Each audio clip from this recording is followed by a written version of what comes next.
de tener del otro lado a los expositores que nos van a comentar un poquito sobre este tema y abriremos también el debate.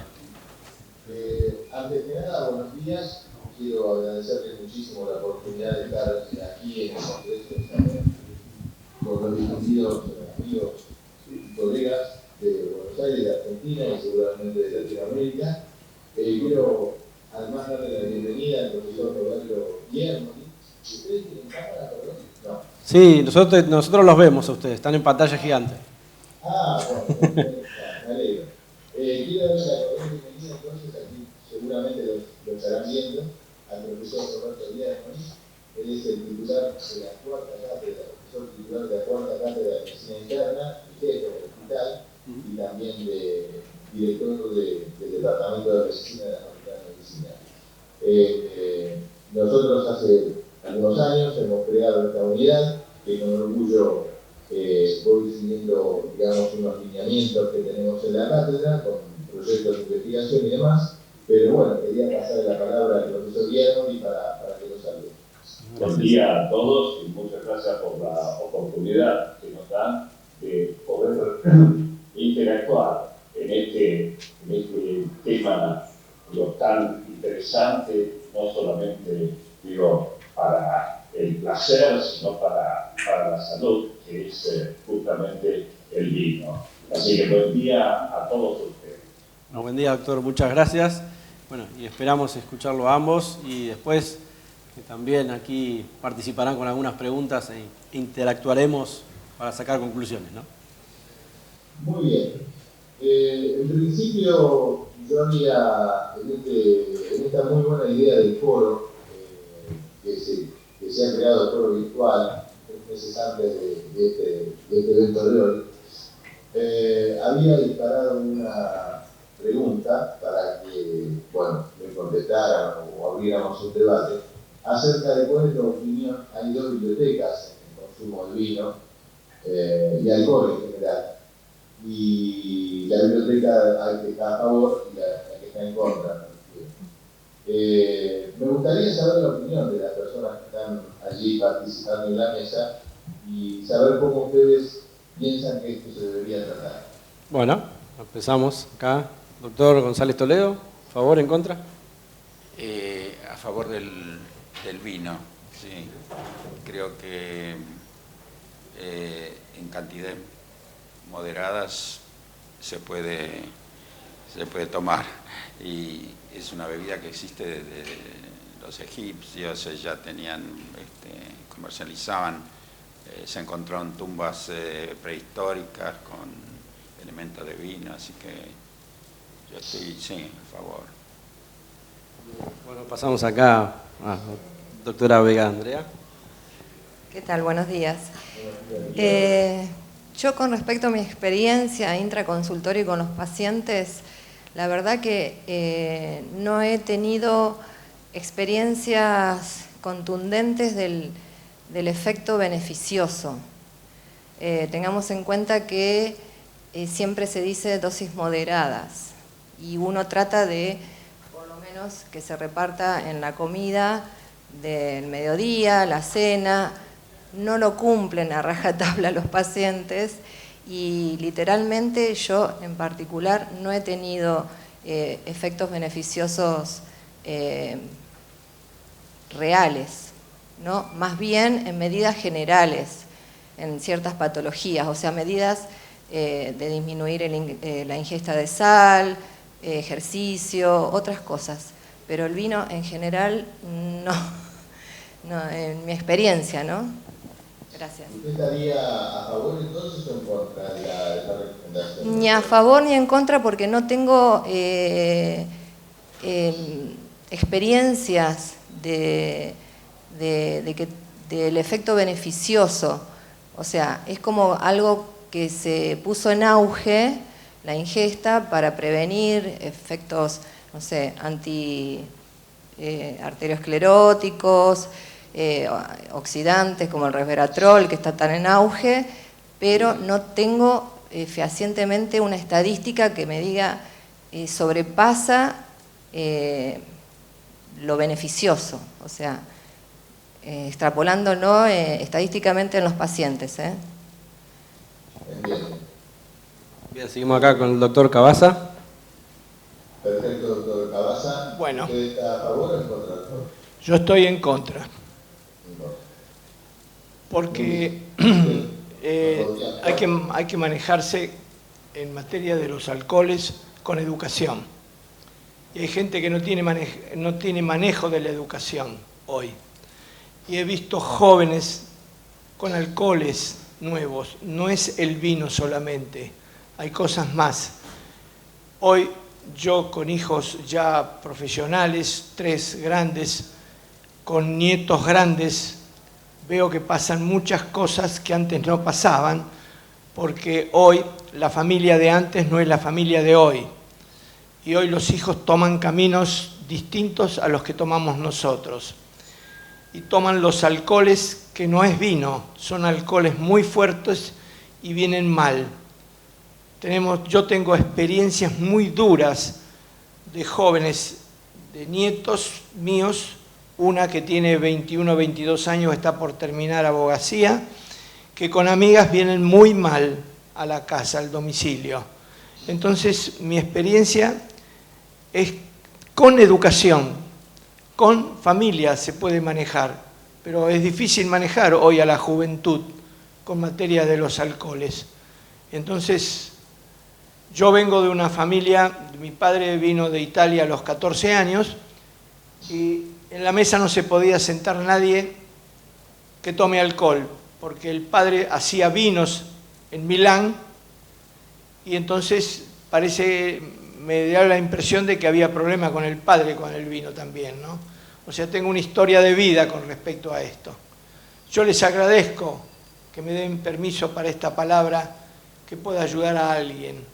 Muchísimas gracias a ustedes. Sí, claro. Bueno, Simón. Sí, ustedes.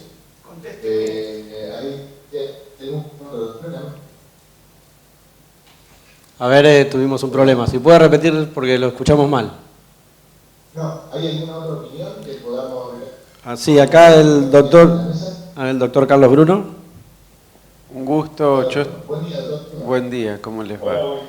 Yo estoy a favor, lo que sí considero como desde la Sociedad Argentina de Periodismo Médico que es importante dar a conocer los efectos beneficiosos y que la población los conozca. Creo que hay que enfatizar en lo que son las dosis moderadas y dar a conocer los beneficios del mismo. Bueno, vamos al último, al doctor Sheim. Sí, buenos días. En realidad estamos hablando de una mesa de vinos. Acá por ahí quedó soslayadamente que se hablaba de otras bebidas más fuertes, con otras que no tienen relación directa con el vino. El vino es de origen, como dijo el doctor González Toledo, ancestral. Y la utilización del vino es lo que justamente sería importante conocer a través de ustedes, con una experiencia científica de profesionales que se dedican a la salud y con el conocimiento necesario del vino. Gracias. Muchas gracias, doctor. Excelente, doctor. Le agradezco muchísimo. No, lo importante, como decía la doctora, es que lo que estamos hablando, por supuesto, el consumo moderado y computativo y responsable. Y que el vino es para tomar fundamentalmente, o siempre digo, con la comida, ¿no? De no fuera de la comida. Y también, refiriéndome a lo que dijo otro de los colegas, nosotros no podemos verlos desde aquí, digo, con el sistema de transmisión, que... ¿Ahora sí? Ahí nos ven. Bueno. Perfecto. Ahí hemos logrado eso. Muchas gracias, muchísimas gracias. Nosotros nos estamos refiriendo a la bebida vino, esa bebida que aparece hace más de 7.000 años, y si uno indaga un poco en la historia, en la primera farmacopea, podríamos decir así, en caracteres uniformes allá en Babilonia, el vino aparece como una medicina. No quiero extrapolar y decir que el vino es una medicina que sirve para todo. Pero sí, si uno indaga también y profundiza, cuando aparece el trabajo que después se constituyó en la llamada paradoja francesa, del 20 de julio de 1992, en el Lancet, cuando se compararon dos poblaciones a igual ingesta de calorías y además de grasas saturadas, fue una población francesa y una americana, y se fueron desagregando cuáles eran, en definitiva, los responsables de la menor mortalidad, sobre todo por enfermedades coronarias, en los individuos franceses. Se vio que esto era producto del consumo moderado y responsable del vino en la familia. No sé si vos querés decir. Sí, por supuesto. Bien aclarado por el profesor Guillermo de los orígenes saludables del vino. Pero yo me quiero referir a que la investigación biomolecular sobre los mecanismos de protección incluso de riesgo que hay acumulados en toda la literatura médica o digital, ¿no? con las bibliotecas digitales, tengo que darles mi visión, que dentro de lo que es la información médica que uno debe divulgar, debería estar contemplada la posibilidad de que la gente conozca cuáles son los avances en la investigación médica y en la investigación bioquímica, los avances que se van demostrando y que apuestan a que los beneficios de la salud, como recién dijo la doctora Vega, que tiene experiencia con sus pacientes, a cuáles son los beneficios que aporta para la salud el consumo moderado de vino. Y en esto creo que deberíamos entrar en uno de los capítulos más apasionantes hoy de la salud y de la medicina en general, que es el envejecimiento. El envejecimiento que por ahora no está en los programas de educación médica de grado y tampoco de posgrado, es una de las instancias más desgraciadas de la salud humana. Es la primera de las enfermedades que debería ser considerada y hoy todavía no lo es. En la educación médica me refiero principalmente y en el conocimiento de la gente.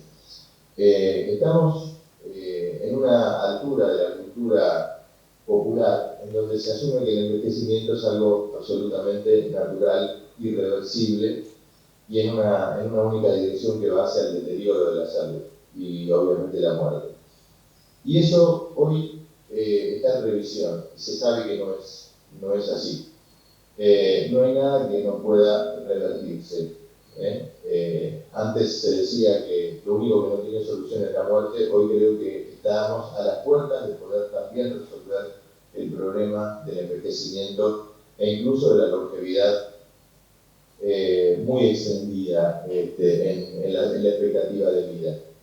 Y el vino, con la matriz que posee, tiene mucho que decir en el envejecimiento y en lo que puede aportar para revertir los daños acumulados del envejecimiento. Hoy por hoy, ¿qué se entiende por el envejecimiento? Es la acumulación de daños no reparados. Es tan simple como esto. Pero esta acumulación de daños no reparados, que tiene entre 7 y 8 capítulos de daños, de acumulación de daños, uno sería el de la acumulación de basura metabólica intracelular, basura metabólica que principalmente viene de los alimentos para los que no podemos tener matrices enzimáticas que digieran estas estructuras moleculares devenidas principalmente de la industria química, es decir, por eso es que los ultraprocesados, alimentos ultraprocesados, son absolutamente insalubres, y no tenemos las enzimas. Entonces los lisosomas terminan siendo estómagos que deberían digerir absolutamente todo y sin embargo son basureros de acumulación, como por ejemplo pasa con el 7-ketocolesterol, el 7-cetocolesterol, que es el que viene de los ácidos grasos hidrogenados, o sea, el que viene de los ácidos grasos trans. Uno de los principales responsables del estrés oxidativo vascular, de la formación de la placa aterosclerótica y de la inflamación en general. Ese es uno de los capítulos importantísimos de la biología molecular. El otro es el de la acumulación de la basura extracelular.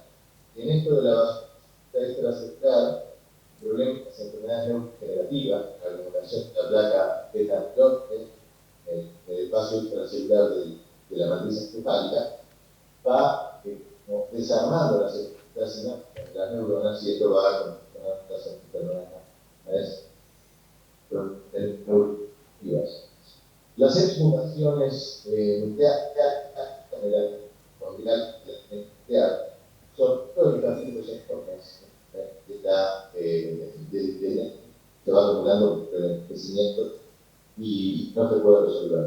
La glicación del espacio extracelular, que son estructuras moleculares unidas, proteínas con hidratos de carbono. El ejemplo más, digamos, conocido, popular en el uso médico, es la hemoglobina glicerada. Es producto de la glicación de la hemoglobina por la glucosa oxidada, que la convierte en insertible, y esto es un índice que sabemos se utiliza para la medición de la conducta nutricional de una persona con diabetes, por ejemplo. Y que, bueno, uno de los ejemplos, pero hay muchos ejemplos de glicación que van, digamos, estableciendo la rigidez del espacio intracelular y el deterioro de la salud. La acumulación de células senescentes. Nosotros vamos generando con el curso de los años células envejecidas que han sido amenazadas por el efecto oxidativo y como una primera medida dejan de dividirse. Entonces, estas células no tienen un ciclo celular completo con su telómero, pero que tampoco están capacitadas para seguir funcionando desde el punto de vista metabólico, quedan en un estado de son células zombies, son prácticamente células en vías de morirse o sin morirse, definitivamente, y estas son fuentes de inflamación de tejidos sumamente importantes. Y hace pocos días tenemos el antecedente, la publicación del primer trabajo clínico que demuestra que la disminución de las células senescentes en el tejido miocárdico produce una recuperación de la insuficiencia cardíaca. Esto es una de las primeras evidencias. La primera publicación se hace por muy poquitos días la biblioteca de Scribner, que está en trabajo con dacitanib, que es un quimioterápico, y quercetina, que es uno de los polifenoles del vino. Es decir, que el efecto sobre la limpieza de los tejidos por las células senescentes es uno de los efectos más ambiciosos del vino y del consumo moderado de polifenoles. Una célula de 7000 ya produce mucho daño. Una célula senescente en un ambiente de 7000 células normales ya produce muchísimo daño inflamatorio. Esto es terrible a través de las células senescentes. Y este es uno de los capítulos más emocionantes para producir rejuvenecimiento o antienvejecimiento. La autofagia, que es algo, digamos, que son procesos que las células digamos, del sistema inmunológico tienen como capacidad fisiológica, digamos, de limpiar el espacio extracelular, es algo que con el crecimiento se va perdiendo, la capacidad de autofagia, y que este es otro de los daños que están preparados y que prácticamente son matriz de estudio para ver qué podemos hacer con el envejecimiento. Es decir, si pusiéramos en orden cuáles son los eventos que suceden en la salud, podríamos decir que el envejecimiento es algo que es el matriz más importante sobre la que nos tendríamos que dedicar para recomendar y para hablar de una nutrición saludable. La nutrición, que es el primer medicamento que tenemos, porque es algo que consumimos todos los días, es un intercambio con el medio ambiente diario, que puede ser tanto saludable como perjudicial, nos invita a pensar que lo que nosotros estamos ingiriendo a diario, en todas las comidas que tengamos, pueden ser materia de beneficios poderosos. Y una de las cosas que más digamos, aporta beneficio es tener una alimentación saludable, y el vino es uno de los elementos que acompañan a esta matriz. Quiero decirles que la salud, digamos, que sea imposible aislar un compuesto químico para ver cuáles son los beneficios que produce ese compuesto en realidad. Y yo les quiero mencionar que esta interacción está formada por 4 ambientes, que son uno, el ambiente, y en donde en el ambiente está todo lo que nos sirve de nutrición, incluir el aire, o las cosas con las que tomamos contacto, porque también participa el ambiente oral. Si tenemos contacto con sustancias peligrosas, eso va a influir en la salud y eso forma parte del ambiente. El segundo gran actor en esta podríamos decir, matriz de interacciones es qué cosas del ambiente nosotros tomamos para que formen parte de nuestra nutrición. Ahí están todos los elementos, tanto del mundo vegetal como animal o como mineral, incluido el agua, que puede no ser saludable, ¿no? Los contenidos en metales pesados que también pueden ser muy perjudiciales. Es decir, ambiente y nutrición. Y por otro lado tenemos a otros 2 actores fundamentales, que son la microbiota y el metabolismo. Ustedes saben que la microbiota es el segundo genoma, hoy se lo considera un órgano externo de tal importancia por la cantidad de productos, digamos, metabólicos que produce y que son absorbidos por el intestino y que tienen efectos claros en la salud. Tal es así que nosotros no podríamos vivir sin la microbiota, podríamos vivir solamente pocos días, porque no podríamos casi explorar nada de los micronutrientes y metabolitos que necesitamos para mantener la salud. Es decir, el cuidado de la microbiota tiene que ser extremo, y sobre todo las variedades de microorganismos que necesitamos en el intestino, tanto bacterias como levaduras, para mantener una salud aceptable, razonable. Y por otro lado, el metabolismo, que es extremadamente complejo. Las vías metabólicas y vías de señalización que participan en la síntesis y producción de todo lo que se pueda conseguir para que podamos estar vivos y funcionar como seres independientes, evidentemente es extremadamente complejo. Entonces ustedes ven que de estos 4 elementos, que también son ambiente, nutrición, microbiota y metabolismo, surge el proceso de salud y enfermedad.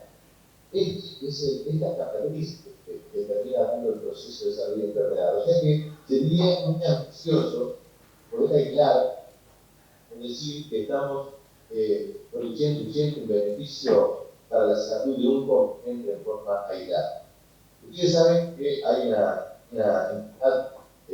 disciplina de ciencia que se llama, con una palabra en inglés que se ha puesto como de uso cotidiano, oyentes, se llama Judómica, que es toda la composición de compuestos químicos primarios de los nutrientes secundarios del metabolismo o terciarios del metabolismo propio, que terminan dando efectos sobre la salud o causando enfermedades.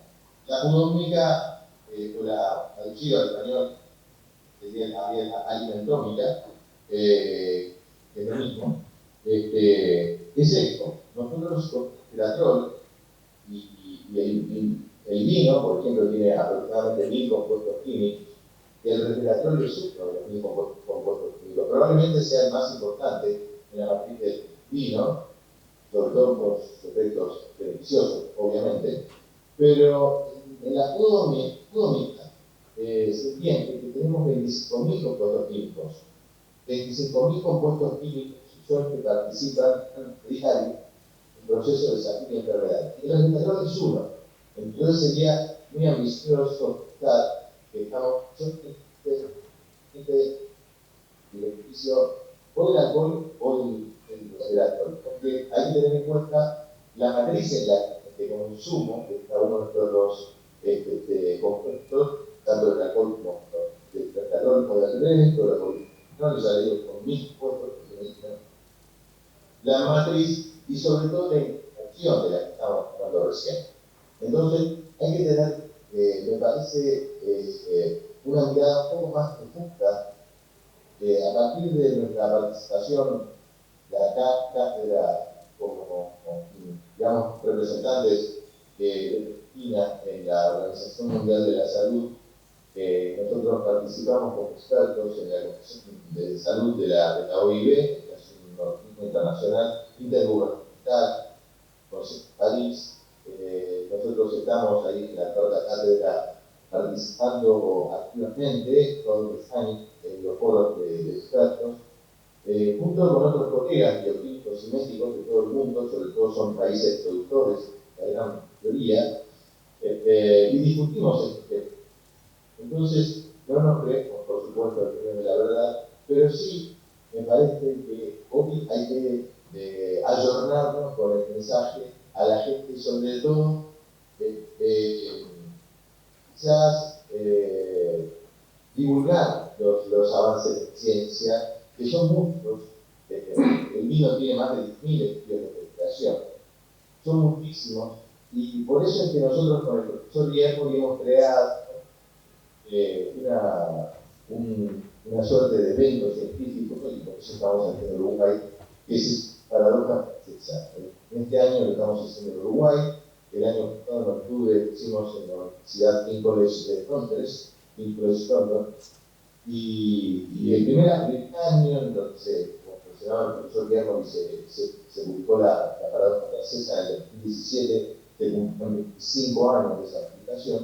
Hicimos este primer evento con participación de científicos franceses en la ciudad de Buenos Aires, en la Universidad de Buenos Aires, en la sede del Ministerio de Ciencia y Tecnología, que está allí ubicado en el barrio de Palermo. Que aún era frío. Claro, hoy es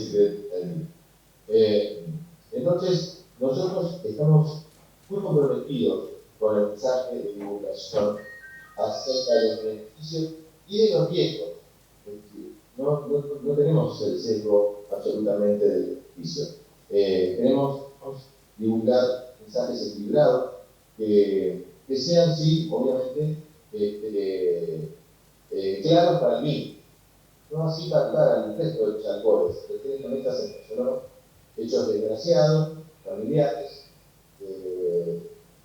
digamos, excesos de la conducta, esto lo conocemos también, pero lamentablemente termina el vino siendo el que pasa el pato de la voz, ¿verdad? Porque lamentablemente se han tomado malos ejemplos sociales y de violencia social con la responsabilidad del vino. Sin embargo, todos los que estamos en el mundo del vino, los que damos cara con la prescripción médica y hablamos acerca de los beneficios y de los riesgos del vino. La verdad que no he visto ninguna de las compañías productoras de bebidas blancas, que son las que acarrean mayores complicaciones para la salud por la menor concentración de alcohol que tienen. Salir a hablar, digamos, de mensajes de moderación. En cambio, nosotros sí tenemos en el vino una organización que se llama Wine Moderation, que es una de las organizaciones emblemáticas de corte mundial, en donde invita y bueno, nos hace pensar los beneficios del consumo moderado y la parte social, digamos, de compartir el vino en familia o con amigos, nunca es soledad. Así que les agradezco muchísimo y esta posibilidad de darles nuestro mensaje y quiero sinceramente que se piense en cuáles son los aspectos todos estos que he mencionado, que son parte del proceso de envejecimiento, sobre los que nosotros sí podemos aportar beneficios para la salud. Así que, si hay algún comentario, normalmente, en este caso, perdón que sigo quizás un poco extenso en mi presentación del tema, pero ustedes en sus consultorios, en sus prácticas o en los medios, no sé si ya están participando en algún medio de divulgación masiva, digamos, han tratado más allá del mensaje de consumo responsable, algo que se vincule a descubrimientos concretos, por ejemplo, el estrés oxidativo. ¿Qué pasa con el estrés oxidativo del vino, por ejemplo? Ustedes no notan que hay un poco de falta de información pública en la comunicación, entonces que no se llega con mensajes de divulgación actualizados, ¿no? Base a los conocimientos científicos, pero por ejemplo también no escucho hablar del estrés oxidativo en los medios. Cada vez sí se empieza por aquí en forma aislada, en un artículo en los medios. Nosotros hemos escrito varios, tanto el profesor Llanos como yo, para distintos medios gráficos, hablar del estrés oxidativo. Pero el vino, por ejemplo, acompañando la comida, es uno de los acompañamientos de comida más protege por el estrés oxidativo que se produce la digestión, por ejemplo. Ustedes saben que la digestión intestinal, bueno, esa es la primera digestión, no es la nuestra. La primera digestión es las bacterias y las verduras que empiezan a procesar los alimentos del intestino y producen una enorme cantidad de radicales libres. Nosotros absorbemos metabolitos que son diarios de los nutrientes que comemos, pero son derivados radicales de las estructuras primarias que fueron los alimentos que consumimos. Y esos son radicales libres. Nosotros estamos consumiendo una enorme cantidad de radicales libres en la digestión. Por eso la digestión termina siendo uno de los momentos del metabolismo de mayor estrés metabólico. Y una de las cosas que aporta más vino es a reducir el estrés metabólico de la digestión, de la absorción de radicales libres de la digestión. De ahí la importancia de por qué la digestión o por qué el efecto de la clavada francesa. Ustedes piensen que el primer sector de nuestro organismo que es estresado violentamente es la luz intestinal, con la enorme producción de radicales libres que se producen durante la digestión. Y el segundo sector más amenazado por el estrés oxidativo es el vascular, porque nosotros, después de la digestión intestinal, empezamos a absorber todos los radicales libres. El estrés vascular que se produce es enorme. Por eso es que el daño intestinal también es grande. Y si no protegemos la digestión, tanto intestinal como vascular, por la incorporación de esta cantidad de nutrientes que se absorben de la digestión, estamos en riesgo oxidativo, tanto intestinal como también como vascular. El último sector en ser amenazados por el proceso legislativo es sentar los diferentes ámbitos de protección contra el delito. El intestinal, el vascular, sentar. Entonces, tenemos que tener en cuenta que estos mensajes tienen que llegar a la gente. Y yo, la verdad, cada vez que escucho, vamos a decir, mensajes hablando de mí, solamente escucho que, bueno, que hubo un choque en la Panamericana y que hicieron la alcoholemia, y ahí a partir de la noche una copa de vino helado. Y de repente esa persona se alcoholizó con vodka. Y entonces es lo habitual. Entonces, los medios son grandes responsables de esta tergiversación del informe.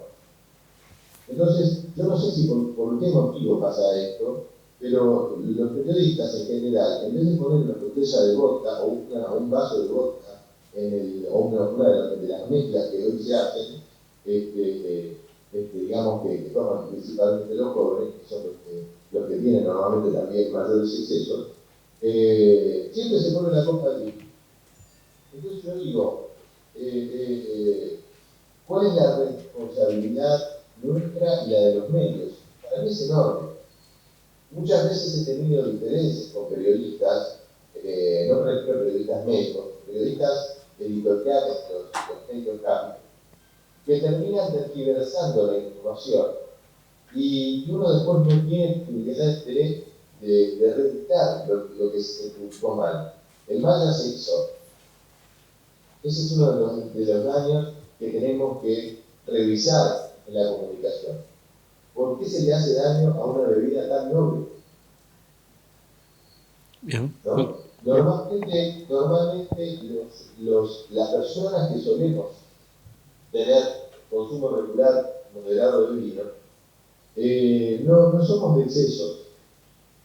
Las personas que son normalmente tomadoras de vino, en general, casi no toman otras bebidas, alcohólicas me refiero, y tienen un consumo moderado de vino, porque saben la importancia del aporte para la salud.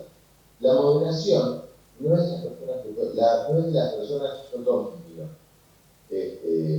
Principalmente la gente que toma vino moderado.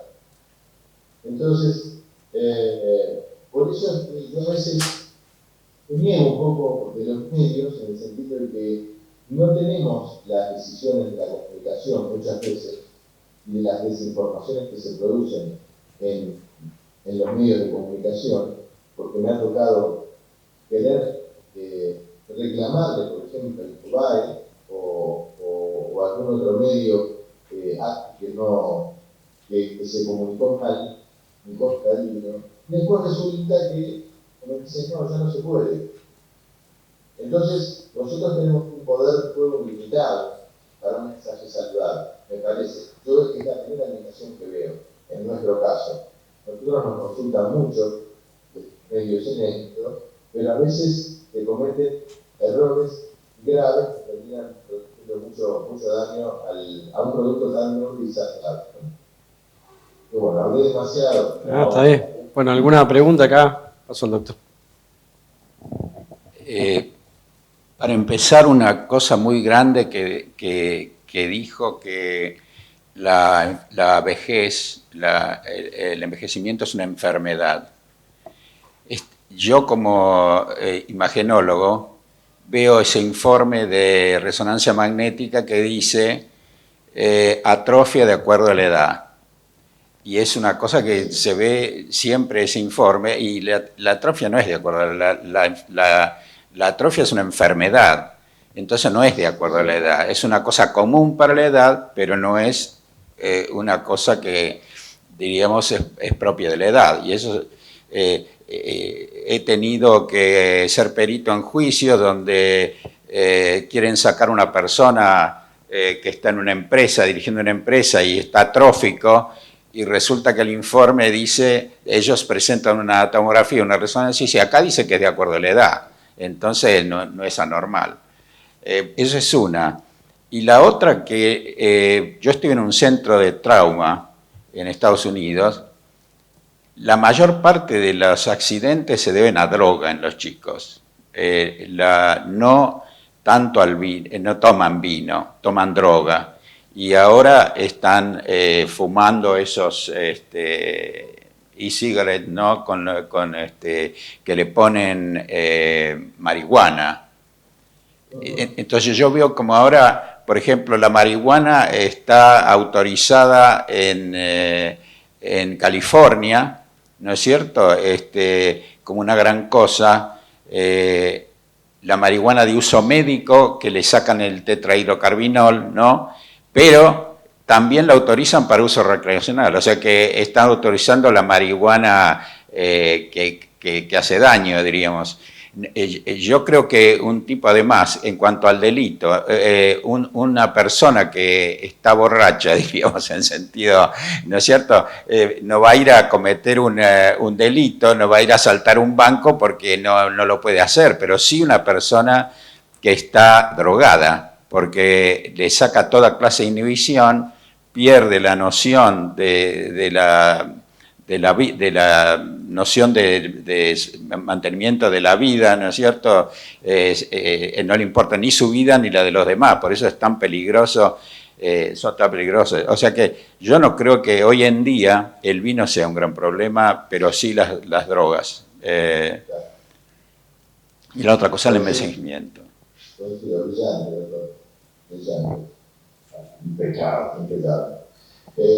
Bien, después de escuchar al doctor González Toledo, uno se siente minimizado, pero yo voy a analizar el periodismo médico del punto de la publicidad. Si ustedes ven las propagandas de los vinos, ¿cómo empieza la propaganda de los vinos? El viñedo, el trabajo, la recolección, y finalmente, ¿a dónde va ese vino? A la familia. Generalmente los mayores van, las familias se sientan, los abuelos, en la comida y esto. En cambio, las otras bebidas blancas van a la euforia. Van a que toman esto antes de irse y después saltan y corren y se enloquecen. O sea, va a otro target, que es totalmente distinto. O sea, que no es lo mismo comparar a un auto que va a 300 kilómetros por hora en un circuito a un señor que va a 100 kilómetros por hora en la ciudad de Buenos Aires.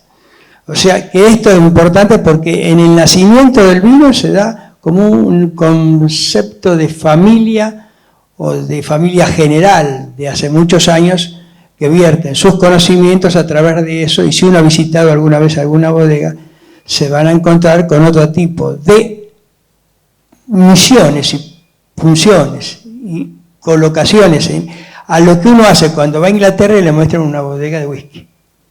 Primero le dan a tomar un whisky en la puerta y después le hablan. Y después, antes que llegó a hablar, ya se tomó 3 whisky que le invitaron con una medida. Es totalmente distinto el concepto de cómo se forma esto. Por eso yo considero que la actuación, si se difunde como corresponde, yo no estoy en contra de la difusión del alcohol, de lo que es el vino.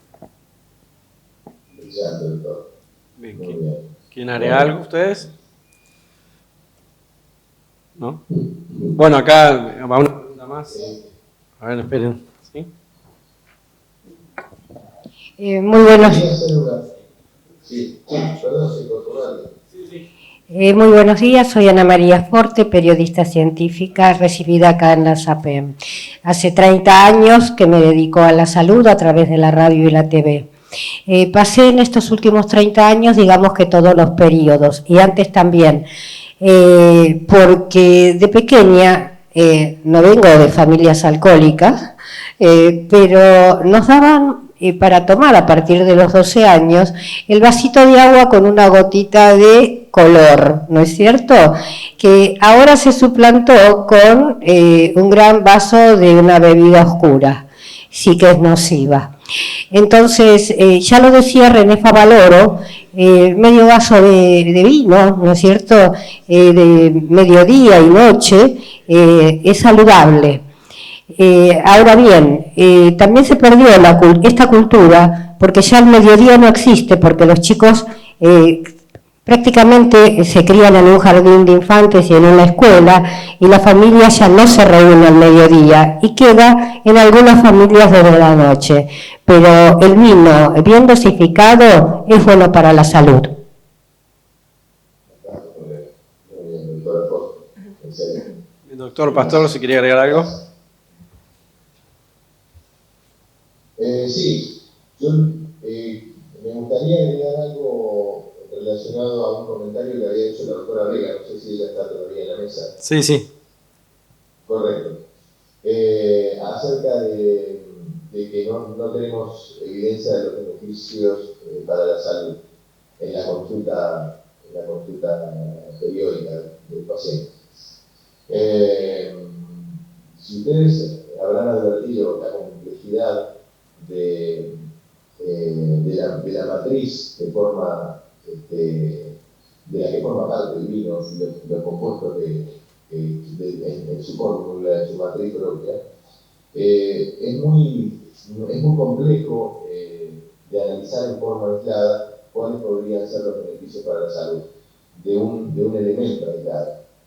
El vino forma parte de esta alimentómica, económica, que toma los partes de las 4 sectores que he mencionado antes: ambiente, nutrición, metabolismo y microbiota, para generar metabolitos que pueden actuar sobre algunos de estos 7 u 8 capítulos que hemos mencionado antes, que son los capítulos que determinan el envejecimiento. Es decir, estamos seguros que el vino tiene su protagonismo y los compuestos del vino tienen su protagonismo fuerte en esta matriz, produciendo regulaciones en las vías de señalización que hacen que este grado de deterioro se alentezca mucho. ¿Y en qué medida o en qué aspectos? En varios de los que he mencionado. En varios de los que he mencionado. El vino y los polifenoles tienen una acción más sobre el ADN y sobre la matriz epigenética del ADN. Ustedes saben que nosotros tenemos en las células, excepto los glóbulos rojos y los gametos que tienen la mitad de la dotación de cromosomas, pero los glóbulos rojos no tienen cromosomas, pero todo el resto de las células en general tienen 23 pares de cromosomas, 46 cromosomas. 23 de origen materno y 20 de origen paterno. Si nosotros desenrolláramos los cromosomas de una sola célula, tendríamos el recorrido de 2 kilómetros de información genética. Si desenrolláramos el material genético de todas las células del cuerpo, que serán 70 trillones de células del cuerpo, trillones, o sea, billones, millones de billones, trillones, tendríamos una distancia comparable a la de 7.000 viajes entre la Tierra y la Luna, ida y vuelta. 7.000 viajes entre la Tierra y la Luna, ida y vuelta.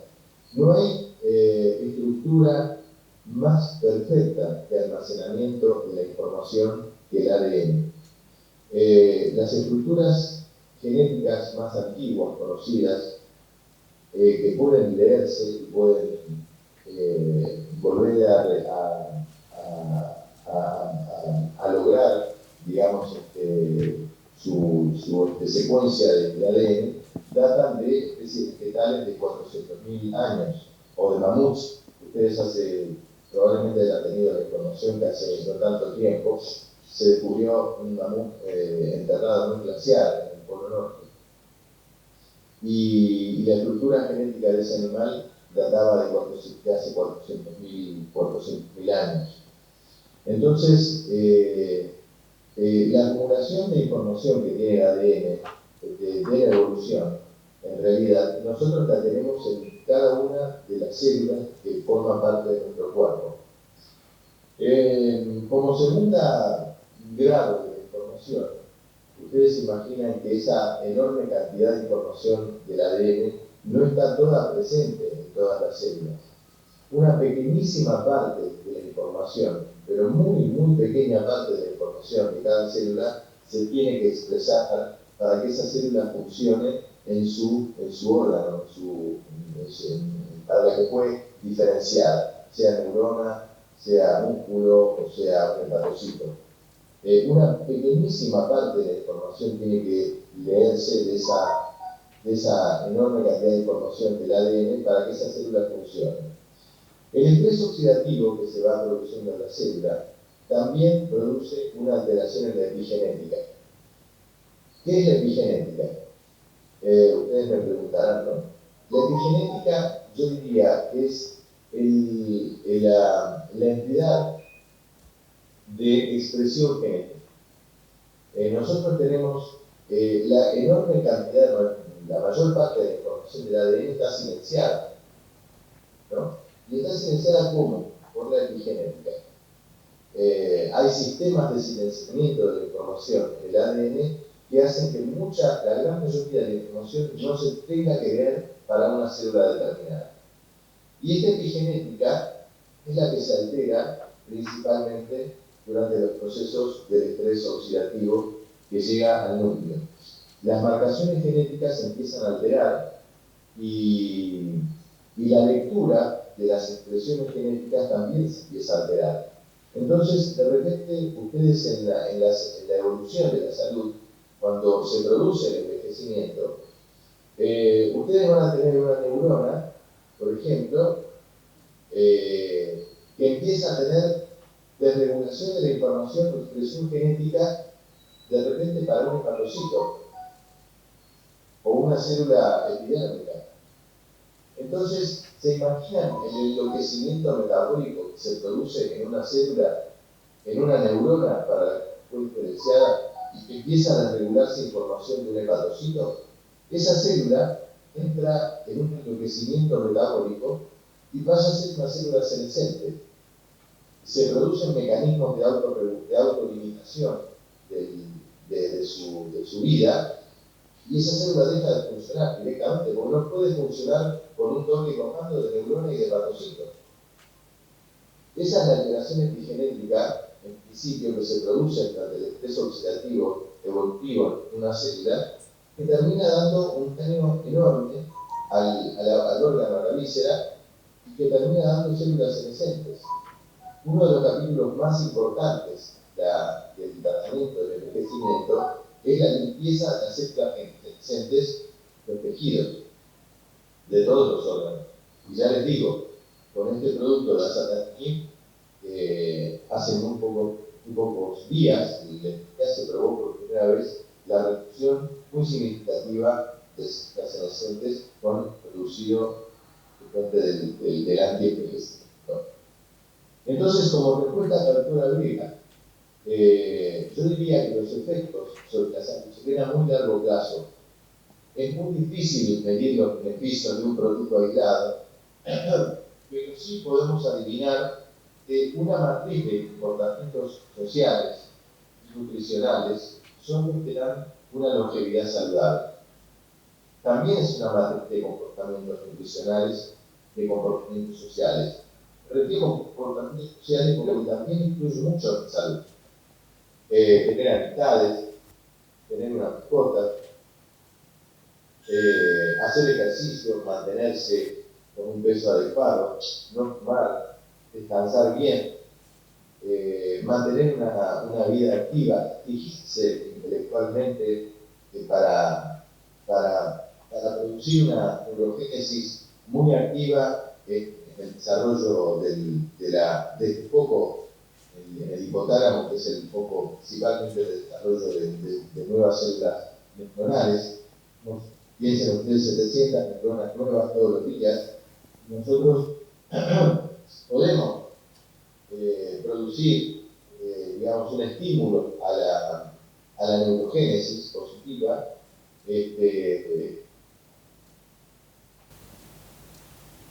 Bueno, ahí perdimos la comunicación, a ver, podemos retomar. Claro, yo a lo que me refería es que por ahí hay grupos poblacionales de pacientes, porque aquí el vino que al que se refiere él con todas las propiedades es el vino, literalmente, el Malbec. Y en el ámbito hospitalario, digámosle a un paciente que tome vino Malbec y literalmente no lo va a poder adquirir. Hay muchos pacientes que no saben ni leer ni escribir. Mandarle toda esa información ya de por sí es trabajo arduo, que cumplan ya con los blisters de sales que tienen que tomar. O sea, entonces, por ahí lo que no se entendió fue eso, mi experiencia a nivel hospitalario, que a diferencia de ambientes privados, sí, la persona va a saber que sepa tomar de vino, o sea, qué uva, porque el resveratrol y las cantidades de propiedades que dijo el doctor, se encuentran mayormente en la piel y en la semilla de la uva, ¿no? Yo he visitado varias bodegas aparte. Pero es del vino tinto. No obstante eso, los últimos consensos también hablaban del vino blanco, pero sí se hace hincapié en el vino tinto. Lo que yo decía es eso, porque uno le dice, generalmente uno dice 250 centímetros cúbicos para la mujer, un poquito más para el hombre, bueno, y repartámoslo siempre con la comida. Ahora, ¿qué pasa con eso? Que vienen después a lo mejor con problemas de erupciones de psoriasis u otras patologías, porque no tomaron los 250, sino se tomaron 1 litro o una de amajuana. Entonces, ahí está la problemática para mí. Para mí, por eso yo digo, yo no tengo experiencias en eso, sí veo, evalúo que se ha producido una literal reducción en medidas generales como ejercicio, caminar, que no implica ir a un gimnasio y gastar dinero, caminar, distraerse, toda una liberación de neurotransmisores favorables a todas las otras enfermedades concomitantes, ¿no? Porque no viene el paciente con una sola enfermedad de base, o sea, tiene generalmente enfermedades concomitantes. Entonces, a eso era a lo que me refería. Y con el vino así, o sea, aisladamente, bueno, él mismo lo decía, ¿no? Que tenía que ir acompañado con otras medidas, pero se hace difícil en el ámbito hospitalario. ¿Consume mucha bebida blanca?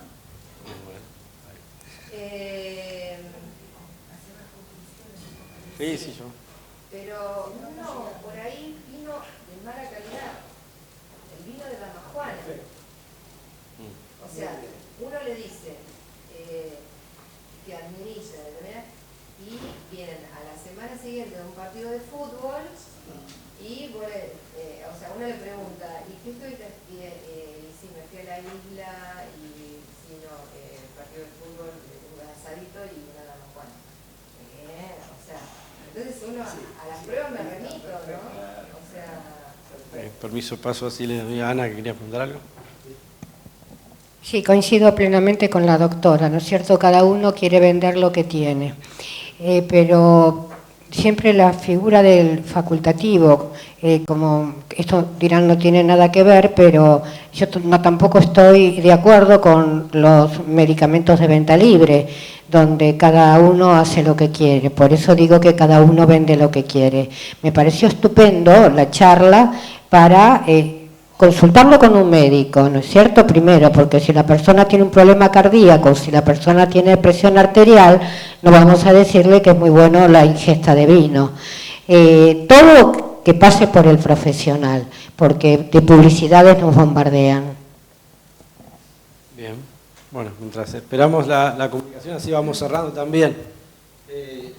Y propuestas en los medios, que ven los que están participando acá, alguna sugerencia, pues los doctores hablaban, los medios que tergiversan la información sobre el vino, alguna recomendación, coinciden, no coinciden, ¿qué les parece? Que podría ser sobre todo al periodista médico que es el que tiene que comunicar esto sobre el vino, alguna recomendación que verían los profesionales más que nada, o como para plantear una idea también que a uno se le va ocurriendo, porque Ana decía, bueno, consultar con el profesional.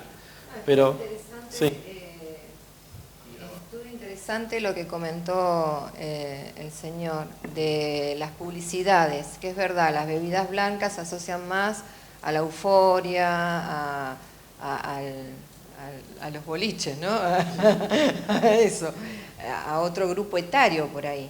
Y el vino, ya desde la época de Cristo, ¿no? Vengamos al tema de la común unión, de compartir a nivel social, si estamos hablando. Entonces, por ahí hacer hincapié, pero parece que es difícil, ¿eh? Es difícil porque como también coincido con la señora, la doctora, Ana María. Es verdad el tema de la venta libre de medicamentos. A mí me agarra un ataque de quisieran poner auditoría y sí, o intervenir porque no se puede comprar en forma libre, o sea, hasta el ácido acetilsalicílico, o sea, hay casos de alergias, entonces, y uno va y compra la aspirina y esto, el ibuprofeno tiene contraindicaciones, y el ibubanol, esto, lo otro, para cualquier cosa el ibubanol, o sea, todo lo calmamos con eso. Entonces me parece como que hay que hacer una revisión y sí, los medios de difusión van a tener que hacer un arduo trabajo de investigación y estrategia para llegar a entrar en las mentes, no de los profesionales. Los profesionales tenemos conocimiento, hemos estudiado para eso, tenemos conocimiento y vocación sobre todo. Conocimiento sin vocación no hacemos nada. Pero el tema es la gente en particular. Yo voy a proponer algo. Es muy rico todo lo que Estela Marisca Salaspro, periodista médica del grupo de SAPEM. Es interesantísimo todo lo que proponen, pero después si no los volcamos en las conclusiones, quedó como algo hermoso para todo el grupito selecto que estamos acá. Entonces sería bueno ir armando unas lindas conclusiones ricas y yo dentro de mis posibilidades las voy a... Está bien, sí, ahora vamos. Dale, sumamos acá y empezamos a sintetizar ya, a ver si vuelve la comunicación. Simplemente...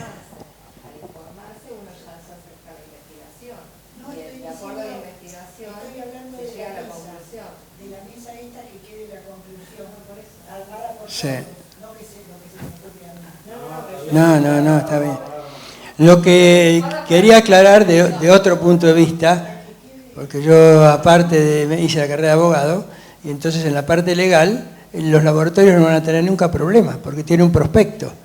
Si vos lees el prospecto, más o menos acá las indicaciones y 6 hojas de prospecto. Entonces, si vos querés hacer un juicio, señores, el prospecto no es para el laboratorio, es para que el que lo compra lo lea.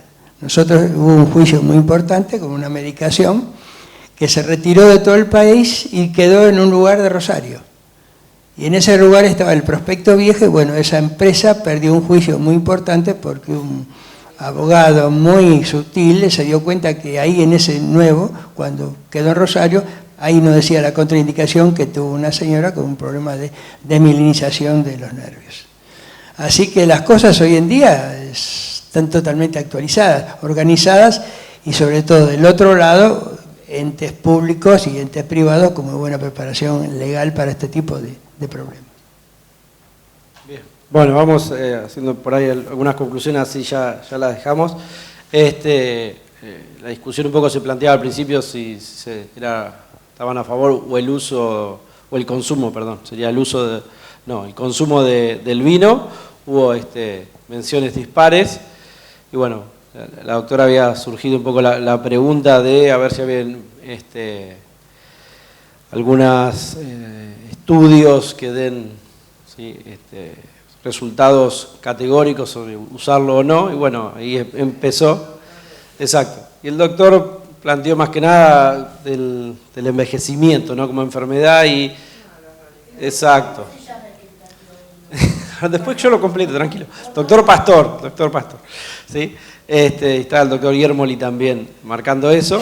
Y bueno, a partir de ahí empezó a fundamentar más que nada su posición a favor del vino y bueno, ahí surgieron, ahí surgieron sobre todo después en algún punto la oportunidad de la participación acá, donde el doctor lo que marcó, sobre todo a los medios, que es lo que hoy nos reúne, que dijo que tuvo algunas interacciones con los medios que no le fue muy favorable por la tergiversación de la información, ¿no? Y en realidad lo que marcó más que nada que esos casos, cuando se encontró con periodistas que no eran especializados en salud, ¿tá? Más o menos, me van diciendo ustedes también, porque esta hay que escribirla entre todas las conclusiones, sí, a ver si más o menos marcaron eso. Y después el doctor sumó sobre todo la posibilidad de buscar alguna estrategia para poder llegar a informar correctamente el uso el consumo del vino. Estoy con el uso, disculpen. Estoy con el consumo del vino, ¿sí? Y quizás lo último, como para también ir pensando nosotros, el rol del profesional, porque acá destacaron el rol del profesional como ¿no? que interactúa en la comunicación, pero el rol del profesional se limita a los pacientes, ¿no? Y pensar alguna estrategia masiva de cómo poder el profesional ampliarlo, ¿no? Que me parece que también es un tema que podría pensarse. No todo es para todos. ¿Sí? Digo que no todo es para todos, o sea, uno puede informar, el tema es cómo recepciona el paciente, pues ya de por sí tiene miedos, ya de por sí tiene un contexto que lo rodea, presiones, sobre todo hago hincapié en el miedo. Entonces, y muchísimas informaciones que llegan, y ahí estamos en conexión directa. Y que por ahí se hace difícil llegar con los conocimientos a instruir. Hola, bueno, acá volvimos. Estuvimos tratando de cerrar las conclusiones porque nos quedarían 5 minutos. Más o menos, después está bien, acá la doctora Bea quería hacer algunas aclaraciones, nos aclaró un poco de su pregunta inicial hacia usted, tenía que ver, ¿no? Por sobre todo en su lugar de trabajo, el consumo del vino de sus pacientes, por lo general son damajuanas, ¿sí? Otro tipo de vino que es por ahí de bajo costo y que quizás tiene algunas otras recomendaciones, ¿no? Y bueno, por ahí esa situación se presenta un poquito más complicada. Doctor, lo dejo como 5 minutos si me puede hacer un cierre pensando, acá estuvimos discutiendo y pensando, ¿sí? Cómo proponer algo para que este discurso que usted nos dijo de los beneficios del vino llegue a la mayor cantidad de gente, ¿no? Los medios de comunicación, qué recomendaciones le podíamos dar al periodista para que actúe y difunda esto correctamente. Bueno, mi conclusión a esto es principalmente dar un mensaje actualizado a la gente, que hay muchísima información científica publicada en cada uno de los capítulos que yo les he mencionado, que hacen parte del envejecimiento, o que forman parte del envejecimiento, y en cada uno de ellos el vino o su matriz, dentro de un contexto nutricional y de hábitos sociales, como les mencionaba antes, puede actuar positivamente. Yo creo que si uno actualiza la información, no nos quedamos nada más que vamos a decir, en hechos históricos. Hoy por ejemplo, la misma paradoja francesa relatada, que es un estudio monumental de la literatura médica, probablemente uno de los que mayores citas tiene a lo largo de los años, desde el año 1992, se ha ayornado. Hoy ya hablar solamente que, como lo decía el doctor Serge Renaud, que cuando el periodista de 60 minutos le pregunta, y en Estados Unidos, con una audiencia de 35 millones de personas, ¿y cuál es el beneficio que a qué contribuye que este hecho de la paradoja francesa pueda haberse producido? Él dijo, yo pienso que fue el alcohol. Eso está documentado y dicho por el propio Serge Renaud. Él lo dijo así porque él asumió que el efecto antiagregante plaquetario y la disminución del colesterol de LDL y el aumento del colesterol HDL habían sido los principales responsables del consumo moderado de vino, y estos beneficios, estos capítulos, se los atribuyó al alcohol. El mismo título del trabajo, plaquetas, vino y la prevención de las enfermedades cardiovasculares. Ese concepto hoy está, si uno lo quiere modernizar, lo podría modernizar mucho, porque tenemos muchísimas cosas para comunicar, y principalmente dentro de lo que es el envejecimiento en general, que es la primera de las enfermedades que tendríamos que tratar, el envejecimiento, y que no empieza el envejecimiento cuando ya somos cronológicamente mayores. El envejecimiento empieza, si uno lo mide por la epigenética, desde la propia gestación. Empiezan a etiquetarse, a marcarse, quizás anormalmente, genes que empiezan a expresar aspectos negativos para la salud. Piensen ustedes que una embarazada está en contacto con no menos de 400 químicos tóxicos por fuentes nutricionales y ambientales. Y el chico nace con esta contaminación adquirida durante el embarazo. Entonces, esto es materia de inflamación y envejecimiento ya desde el embarazo. Entonces, yo por eso, y esto no termina con el nacimiento, continúa. ¿Se cortó? ¿Hola? No, lo escuchamos, nosotros lo escuchamos. Sí. Se fue la imagen. Bueno. Y esto continúa con la infancia y la adolescencia. Ahora, si hablamos de envejecimiento en realidad, específicamente para lo que es sarcopenia y problemas de deterioro orgánico general, yo diría que las reservas antioxidantes efectivas se terminan a los 20 años. Y a partir de los 20 años empiezan a acumularse daños ya más importantes en el envejecimiento. Por eso es que es la primera de las enfermedades. El cuerpo se va preparando para efectivamente entre los 55 y 60 años empezar con las enfermedades clínicas que todos conocemos, ¿no? Crónicas no transmisibles. Por eso es que el mensaje tiene que ser claro, y yo pienso ayornado. No nos quedemos con el beneficio únicamente del consumo moderado de alcohol. Hoy tenemos muchas otras cosas para comunicar que son muy importantes y muy buenas para el consumo responsable de vino. Bueno, muchas gracias, doctor. Doctor Guillermo, ¿le quiere agregar algo también? Bueno, por supuesto que adhiero a todos los conceptos que ha vertido el profesor Pastor.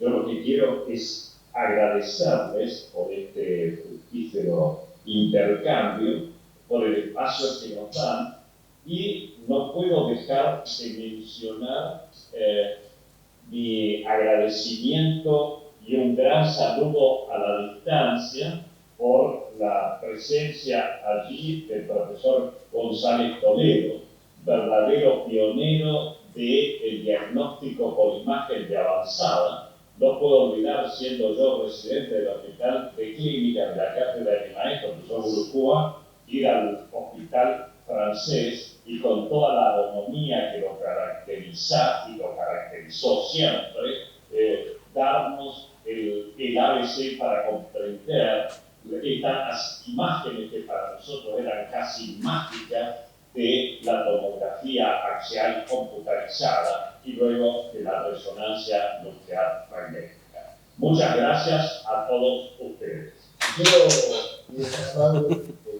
Gracias, Roberto, hacer una mención también, en mi caso, al doctor González Toledo. Yo fui uno de sus alumnos, no se recordarán, por supuesto, de mí, pero en la cátedra de biofísica hemos tenido algunas clases suyas en la Facultad de Medicina, cuando empezaba recién la resonancia magnética nuclear, y después en el Hospital Francés también, allí cursé mi subespecialidad de imágenes, y tuve realmente el honor de tenerlo como profesor, así que le agradezco muchísimo su participación. Un abrazo para los dos. Bueno, y le damos.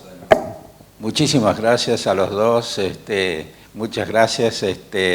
La verdad que me alegré al verlos a los dos en la mesa y fue muy, muy instructivo. Aprendí muchísimo de ustedes, así que les agradezco muchísimo. Un gran abrazo. Pidan un chivito ahora para...